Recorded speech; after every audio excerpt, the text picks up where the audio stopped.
Petro-Canada a décrété un lock-out dans sa raffinerie de Montréal vers 13 h cet après-midi. Près de 300 employés sont donc soumis à cette mesure.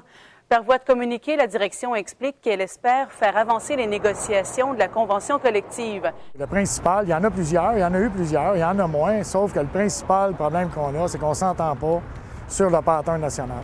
La majorité de nos confrères à travers le Canada ont signé le pattern national, puis ici à Montréal, Petro-Canada a décidé de ne pas nous le donner et de le briser ici à Montréal. S'il y a un mauvais calcul que la compagnie a fait, c'est bien au niveau de la lecture de notre membership au sein de cette section locale. Pourquoi? D'une part, c'est au niveau de la composition des membres. La moitié des membres, ce sont des employés de long service qui approchent leur retraite. Et donc, la compagnie pensait que c'est des gens, ils ne se battront pas de toute façon, ils sont à la veille de partir pour leur retraite. Et ensuite, il y a ce moi j'appelle la gang des jeunes, environ la moitié, 130 jeunes qui ont été embauchés depuis les 5-6 dernières années et que la compagnie avait calculé que c'est des gens qui ne sont pas pro-syndicales. C'est des gens qui ne voudront pas se battre parce qu'ils tiennent, parce qu'on leur a offert un bon emploi et donc ils ne seront pas revendicateurs. Et là, il y a eu la jonction des deux, la jonction des deux groupes, dans le sens que les personnes proches de la retraite, ils disent « nous, on va se battre pour les jeunes ». Puis les jeunes, quand ils ont vu ça, ils ont dit « nous, il n'y a pas question il n'y a pas question qu'on vive dans un régime où la compagnie va être, on va nous dicter les affaires, puis va nous imposer des affaires, puis on va nous mener là. On s'attend à plus dans un milieu de travail en 2008. Vous pensez de vous appuyer, boycotter Petro-Canada qui ont dans l'accord depuis 6 mois, 260 familles qui ont mis dans la rue? On va chez le ciel. Merci. On fait 1 milliard de profit puis mettre leur employé dehors. Merci beaucoup, monsieur. On va continuer pareil, hein? Il y a des personnes, certaines de mes membres ont eu des problèmes financiers. On a réussi à les aider, à les sortir de là pour qu'ils peuvent continuer à nous aider dans le conflit. Mais la majorité des gens, avec l'appui financier des autres locaux à travers le Canada et du SCEP, hein, on a réussi à augmenter un peu les salaires de nos gens à faire le piquetage. Et après 6 mois, bien, écoute, à un moment donné, on vient qu'on s'habitue à vivre avec un salaire. Hein?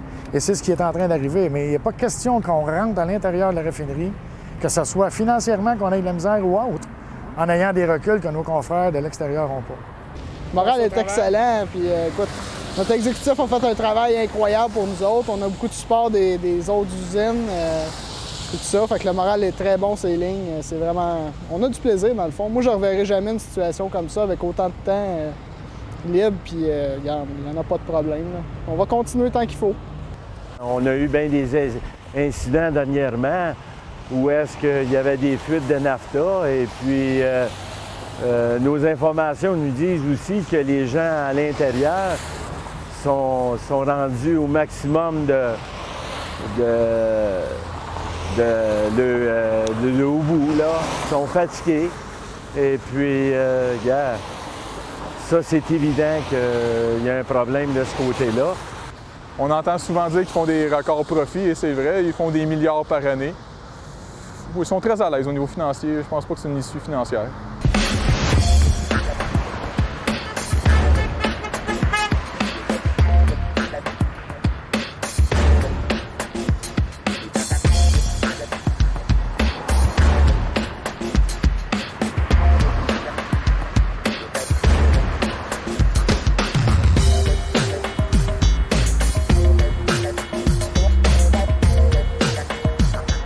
Justement, pour être sûr qu'il n'y a pas personne qui va aller challenger le pattern, qui prennent une leçon de ce qui s'est passé en 2007-2008 avec Petro-Canada, puis le 175, puis que les prochains qui vont vouloir challenger le pattern, bien, ils ont besoin de s'atteler parce que là, tout le monde, on s'est tout aperçu, tout le monde est ensemble, c'est de même qu'on peut gagner la bataille.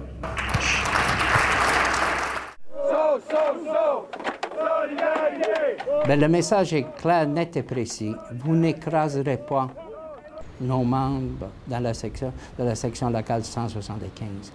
Vous n'écraserez pas notre programme de négociation nationale tant et aussi longtemps que vous ne reconnaîtrez pas cet état de fait, puis changer de voie, il n'y aura pas de règlement dans ce long conflit.